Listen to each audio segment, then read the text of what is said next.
फलस्तीन में security forces की गाड़ी ते दहशतगर्द जो हमलो, मेजर समेत 3 जवान शहीद। क्लियरेंस ऑपरेशन में 4 भारतीय स्पॉन्सर्ड दहशतगर्द मारिजी विया।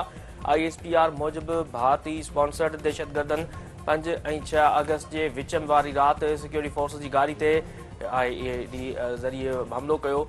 सिक्योरिटी फोर्सेस भारतीय सरपरस्ती में थींदड़ दहशतगर्द की मुकम्मल ख़ात्मे लाइ पुरज़म आहे।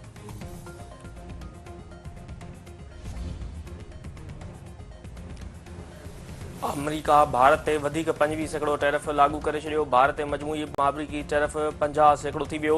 व्हाइट हाउस तरफ़ां जारी कयल बयान में चयो वियो आहे त ट्रंप एग्जीक्यूटिव ऑर्डर ज़रिए भारत ते 25% इज़ाफ़ो टैरिफ लागू कयो।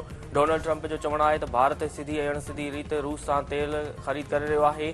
खेसि उन जी क़ीमत चुकाइणी पवंदी। भारत रूसी तेल ख़रीद करणु बंदि न कयो त वधीक टैरिफ लॻंदो।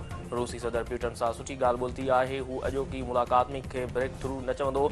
बिग ब्यूटीफुल बिल जी मंज़ूरी सां मईशत में बहितरी अची पई, महांगाई में घटिताई ऐं पघार में इज़ाफ़ो थी रहियो आहे। DG ISPR lieutenant general Ahmed Sharif Chaudhry field marshal Asim Munir जे सदर बणजण वारियूं ख़बरूं रद्द करे छॾियूं। संदसि चवणु आहे त आर्मी चीफ जे सदर बणजण वारियूं ख़बरूं कूड़ियूं ऐं बेबुनियाद आहिनि। हू हक़ जी जंग खां पोइ सियासी तर्जनि खे बि रद्द कनि था। हिन भेरे भारत जे ओभर खां शुरूआति कई वेंदी। भारत खे उहो सम्झण जी ज़रूरत आहे त उहे बि हर हंधि मारिजी सघनि था।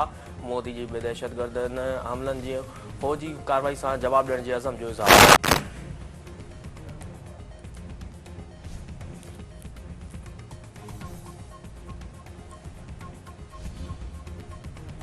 मांझंदि भरिसां ब्रह्माणी बिरादरी जे बिंदुरनि में झेड़ो निंगर क़तल। ॻोठ कुबे में ॿारनि जी ॻाल्हि तां झेड़े में ॿारनि वरनि जे शाहिद ब्रह्मा जी हयाती खसे वरिती।